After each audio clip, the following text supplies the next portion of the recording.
નમસ્કાર, હું છું આપની સાથે હિરલ મહેતા. આપનું સ્વાગત છે હેલ્થકેર લીડર્સ શોમાં. આપણા સમાજમાં દરેક દંપતીને બાળક હોવું જોઈએ એમ માનવામાં આવે છે, પરંતુ હકીકતે દરેક દંપતીને બાળક નથી હોતા. જ્યારે જ્યારે આવું થાય છે ત્યારે સ્ત્રીનો જ વાંક કાઢવામાં આવતો હોય છે અને તે વાત જરાય યોગ્ય નથી.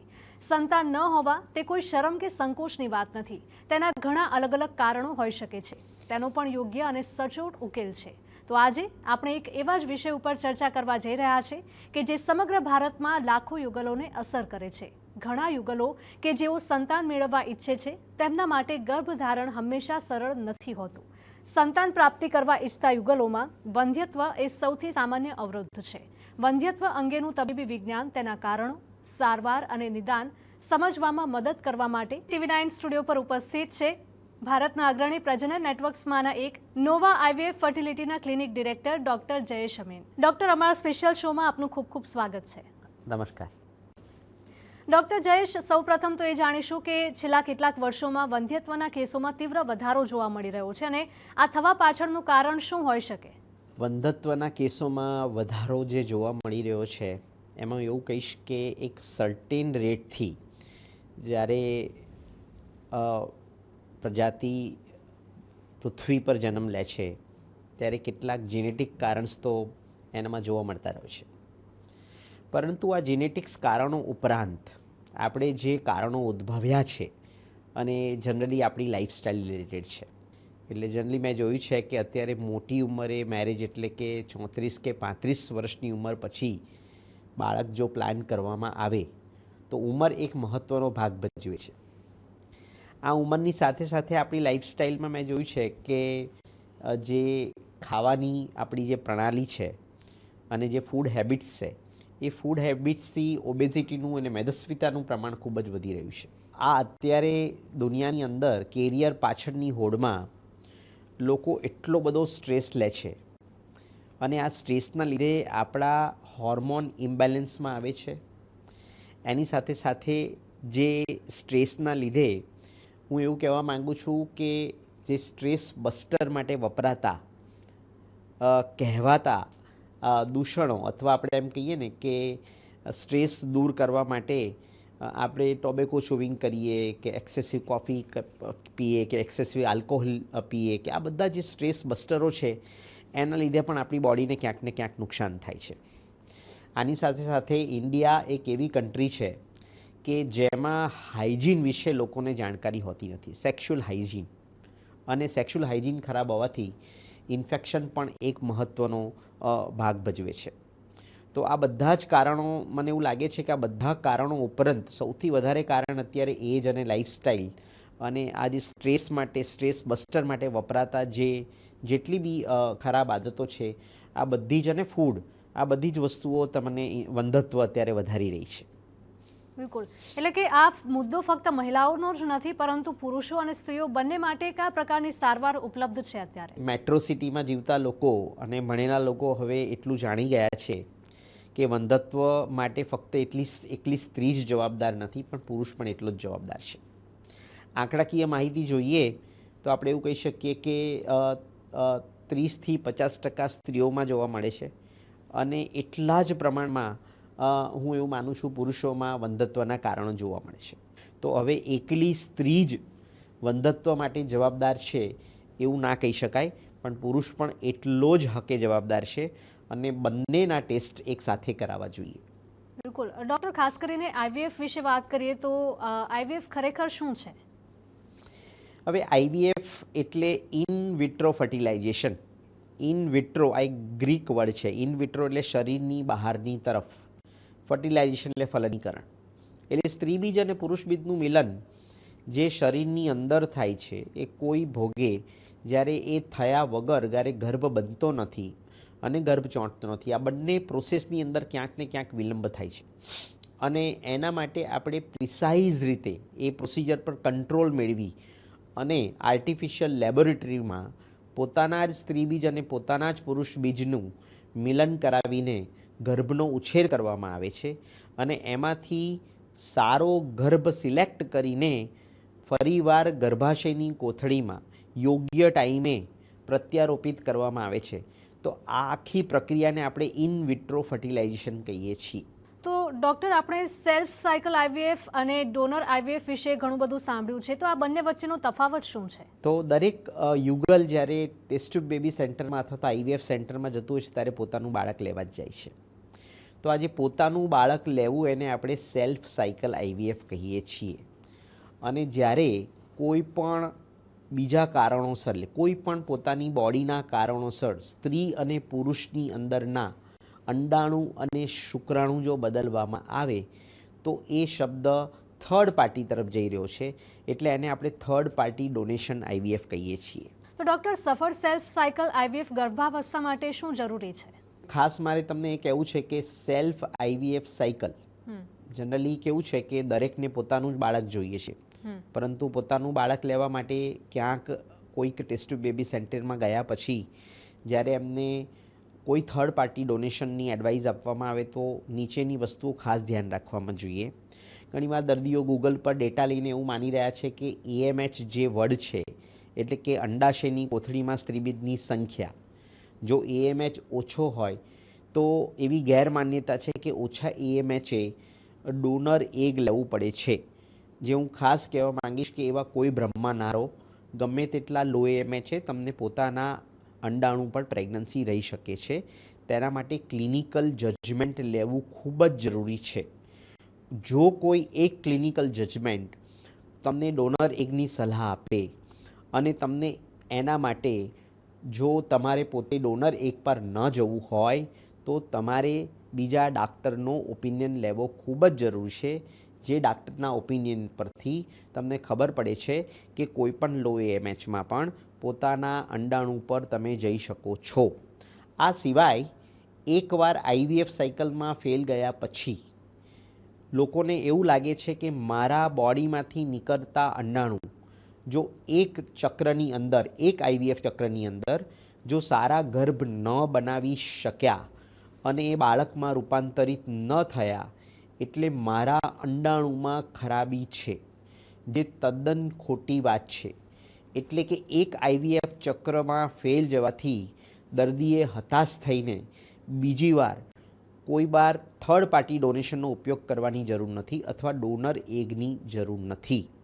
જનરલી ડોનર એગ આઈવીએફ જે સ્ત્રીઓ મેનોપોઝ એટલે કે જેમને માસિક ધર્મ બંધ થઈ ગયો છે, ઉંમર 45 કરતાં વધારે છે, અને જે સ્ત્રીઓમાં ઓછી ઉંમરે પણ માસિક ધર્મ બંધ થઈ ગયો છે, એટલે permanent ovarian failure, permanent premature ovarian failure આ કન્ડિશનમાં હોય ત્યારે ને ત્યારે જ એને ડોનર એગની જરૂર પડે છે. આ સિવાય ઘણા જીનેટિક ડિસીઝની અંદર જ્યારે આપણે કયો જીનેટિક ડિસીઝ છે એની વસ્તુ આપણે જાણી શકતા નથી તો કદાચ જીનેટિક ડિસીઝને પ્રિવેન્ટ કરવા માટે પણ ડોનર એગની જરૂર પડે છે.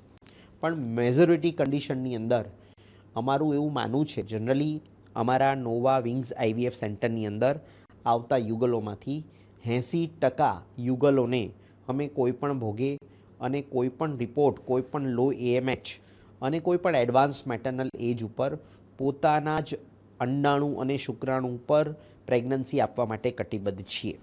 એટલે હું ખાલી જે લોકો આપણને આ માધ્યમથી સાંભળી રહ્યા છે એવા યુગલોને ખાલી નમ્ર વિનંતી કરીશ કે આ બધી જ ગેરમાન્યતાઓ, લો એએમએચ, એક સાયકલ ફેલર, જેનેટિક ડિસીઝ, આ બધામાં તમને તમારા પોતાના અંડાણુ પર પ્રેગ્નન્સી શક્ય છે, એનાથી દૂર રહો. અને ત્યારબાદ એટલું જ કહેવા માંગીશ કે જેટલું બને એટલું જલ્દી એક કન્સલ્ટેશન કરવાથી તમને ઘણી બધી માહિતી મળી શકે છે એવી મારી નમ્ર વિનંતી છે. તો દર્શક મિત્રો, હાલ સમય છે એક નાનકડા વિરામનો. બ્રેક પછી ફરીથી મળીશું.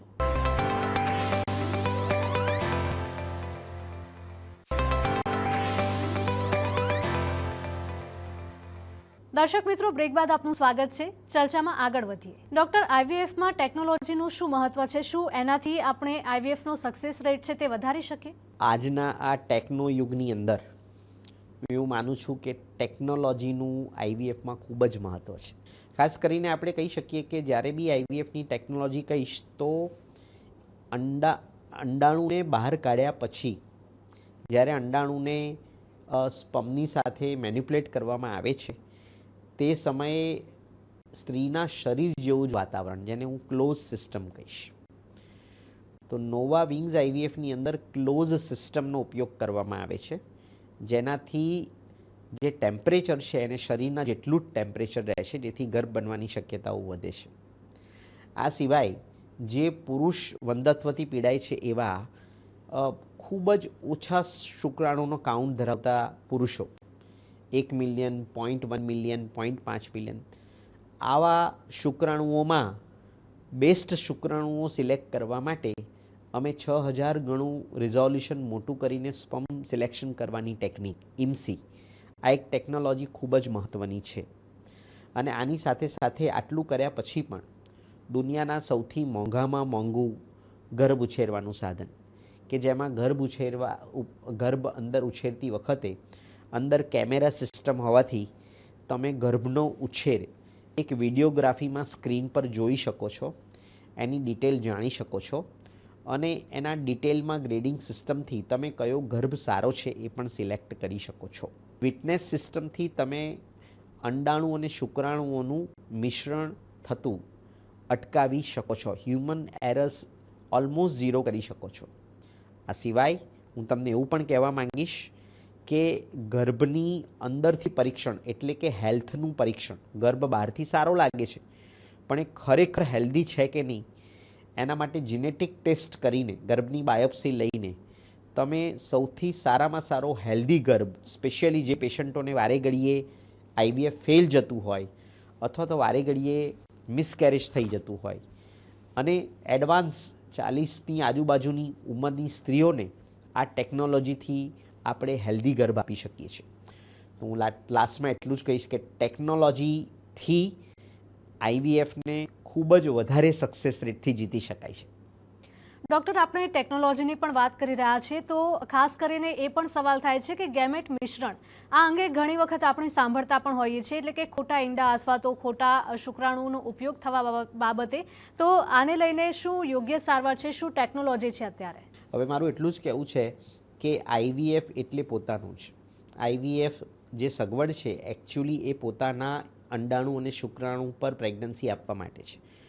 ના છૂટકે જ્યારે તમારા અંડાણુ અને શુક્રાણુ કામ નથી કરતા અને પરમિનન્ટ એવી પ્રોસેસમાં પહોંચી ગયા છે કે એ ગર્ભ નથી બનાવી શકતા, ત્યારે ને ત્યારે જ બીજાના અંડાણુ અને શુક્રાણુઓનો ઉપયોગ કરવામાં આવે છે. અને આ જે ગેમેટ મિશ્રણ એટલે કે હ્યુમન એટલે કે એમ્બ્રિયોલોજિસ્ટ જ્યારે કોઈ પણ એક દર્દીના અંડાણુની અંદર તેના પતિનો જ શુક્રાણુ નાખે અને એ બીજો શુક્રાણુ ન વપરાય તેના માટે એક RFID એટલે કે એના પર એક એવી કોડિંગ સિસ્ટમ હોય છે અને જેનાથી એને એ માહિતી આપે છે અને એલાર્મિંગ આપે છે કે જેથી બીજાનો શુક્રાણુ બીજાના અંડાણુમાં જતો નથી. આવી વિટનેસ સિસ્ટમ જે વાપરવા માટે નોવા વિંગ્સ આઈવીએફ સેન્ટરમાં અમે આવી વિટનેસ સિસ્ટમનો ઉપયોગ કરીએ છીએ, RFID વિટનેસ સિસ્ટમ, કે જેથી ઘણીવાર ભૂલથી પણ હ્યુમન્સ છે એનાથી પણ ભૂલ ના થાય અને જલ્દી પકડાઈ જાય. વિકસિત ટેકનોલોજીથી અમે એટલું જ કહેવા માંગીશું વિશ્વાસથી કે તમારા અંડાણુને શુક્રાણુનું મિશ્રણ થતું નથી. IUI અને IF વિશેનો ડિફરન્સ સમજાવશો? કારણ કે IUI જો નિષ્ફળ જાય તો શું એનો અર્થ એ છે કે IVF પણ હવે નિષ્ફળ જશે? 1950ની વાત કરીએ ત્યારે આઈવીએફની શોધ નથી થઈ અને 1950ની અંદર જ્યારે સ્ત્રીઓને પ્રેગ્નન્સી નથી રહેતી ત્યારે એક નવી ટ્રીટમેન્ટ જેને આપણે કહીએ છીએ IUI, એને ગુજરાતીમાં કહીએ તો પતિનું વીર્ય પ્રોસેસ કરીને એક પાતળી નળી દ્વારા સારા શુક્રાણુઓના વોલ્યુમને અથવા સમૂહને ગર્ભાશયની કોથળીની અંદર જ્યારે સ્ત્રી બીજ છૂટું પડે એ ટાઈમિંગે મૂકી દેવું, એને IUI કહેવાય છે. એટલે હું માનું છું ત્યાંથી 1950 પછી જેને બી પ્રેગ્નન્સી ના રહેતી હોય દરેક દર્દીઓ IUI કરાવતા હતા. એટલે IUI બહુ જૂની અને સરળ પદ્ધતિ છે જેમાં બહુ ઝાઝા ઇન્વોલ્વમેન્ટની જરૂર નથી. પરંતુ શું IUI દરેક યુગલને પ્રેગ્નન્સી આપી શકે છે? ના. ઘણીવાર જ્યારે બે નળીઓ બંધ હોય, સ્ત્રી બીજ છૂટું પડવાની તકલીફ હોય, પુરુષ બીજના રિપોર્ટમાં પુરુષ બીજ પુષ્કળ પ્રમાણમાં ઓછો હોય, પુરુષનો કાઉન્ટ 0 હોય, આવા બધા અસંખ્ય કન્ડિશન છે કે જે કન્ડિશનમાં હું એવું માનું છું કે જે IUI રિઝલ્ટ આપી શકતું નથી.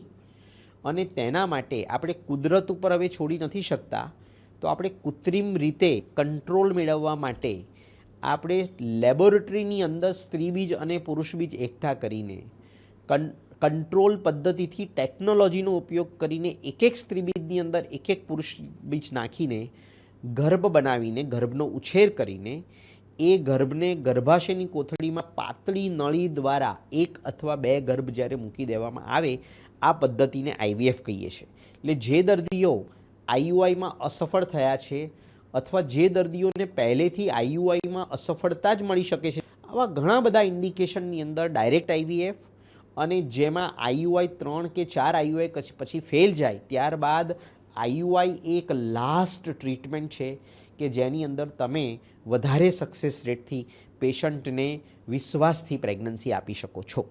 હજુ એક નાનકડા બ્રેક માટે રોકાઈશું. ચર્ચા આગળ પણ યથાવત રહેશે.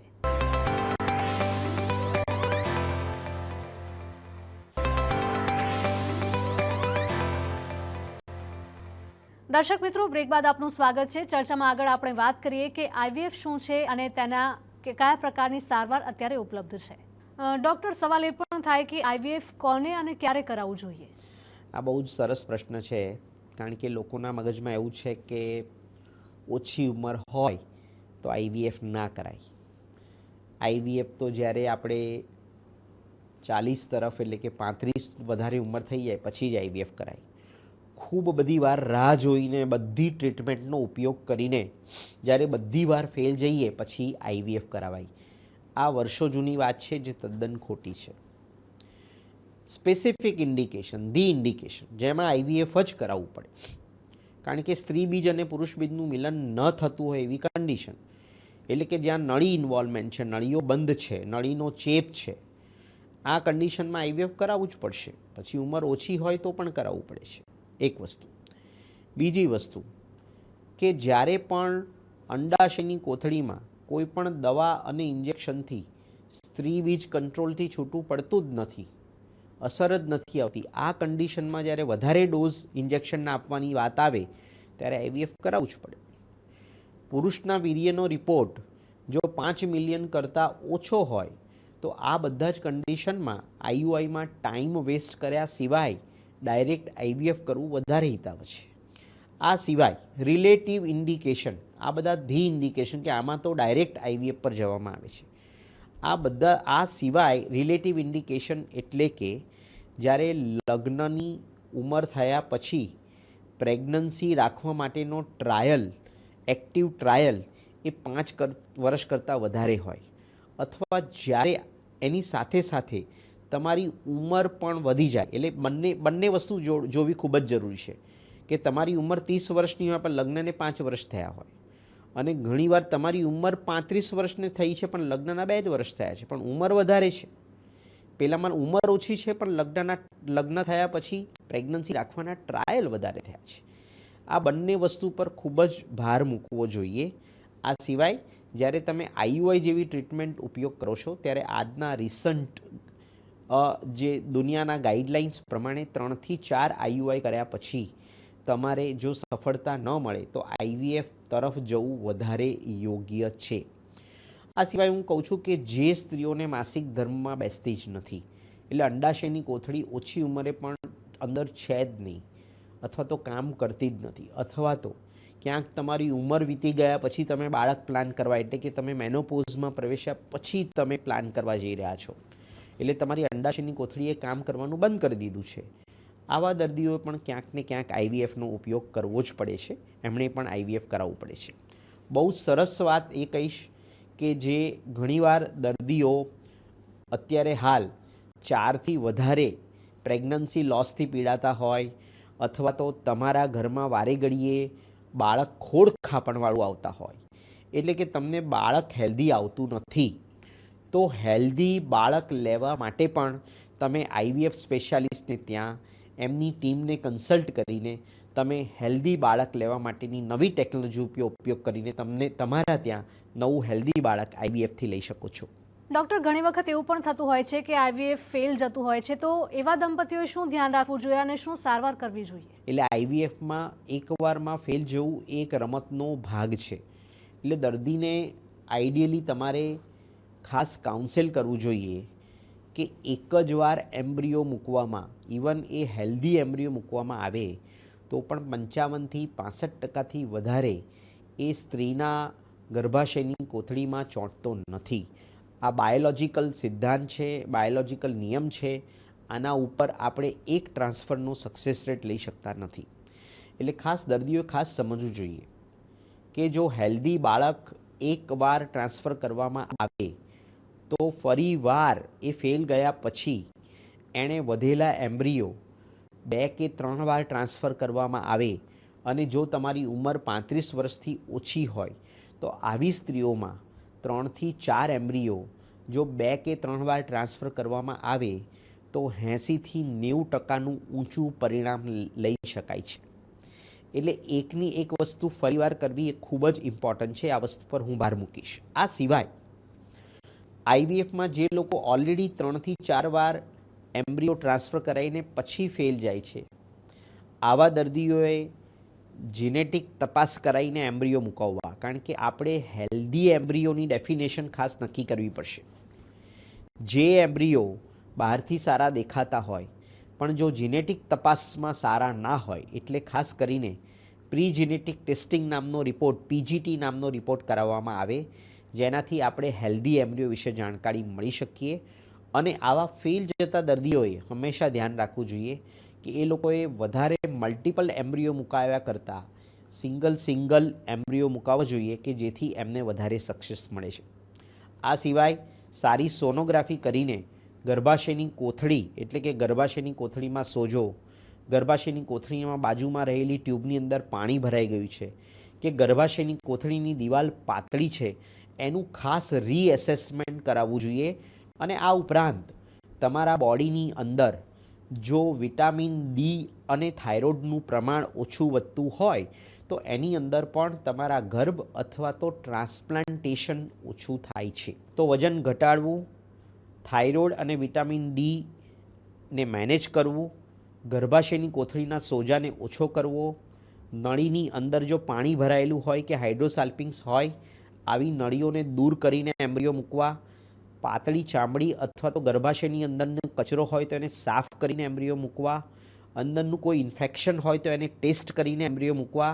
અને જ્યારે પણ એમ્બ્રિયો મૂકવા ત્યારે આવા ફેલરવાળા દર્દીઓને જીનેટિક ટેસ્ટ કરીને જો સિંગલ એમ્બ્રિયો મૂકવામાં આવે છે તો આવા દર્દીને પ્રિવિયસલી 3 કે 4 વાર ફેલ ગયા હોય એને સફળતા વધારે મળે છે.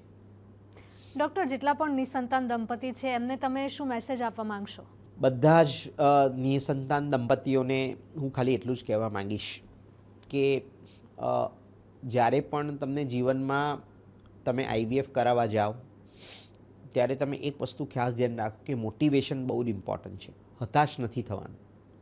મેક્સિમમ લોકોને પોતાના અંડાણુ અને પોતાના શુક્રાણુ પરથી જ પ્રેગ્નન્સી મળી જવાની હોય છે. ફક્ત એક જ વસ્તુ છે કે તમે પહેલેથી ડૉક્ટર સાથે ડિસ્કસ કરીને કેટલી આઈવીએફ સાયકલ થશે અને કેટલા ટ્રાન્સફર થશે અને કયા કયા ટેસ્ટ કરાવવા પડશે, અને આ બધાની સાથે જો તમે એક મોટિવેશન તમે રાખશો તો મને લાગે છે કે આજના યુગમાં આ જે અદ્યતન ટેકનોલોજી જે વિકસી છે અને જે અમારો એક્સપિરિયન્સ છે એનાથી બધા યુગલોના ત્યાં પોતાના જ બાળકો જન્મી શકે છે. બિલકુલ ડૉક્ટર, આપ અમારા શોમાં આવ્યા અને ખૂબ સરસ માહિતી અમારા દર્શક મિત્રો સુધી પહોંચાડી, તે બદલ આપનો ખૂબ ખૂબ આભાર. આભાર. તો દર્શક મિત્રો, આજના શોમાં આપે જાણ્યું કે આઈવીએફ એટલે શું અને તે કઈ રીતે કામ કરે છે. આ સાથે જ જેટલા પણ નિસંતાન દંપતી છે તો તેમની સારવાર કઈ રીતે પોસિબલ છે તે તમામ માહિતી આપના સુધી ડૉક્ટરે પહોંચાડી છે. અત્યારે શોમાં બસ આટલું જ. મને રજા આપશો. નમસ્કાર.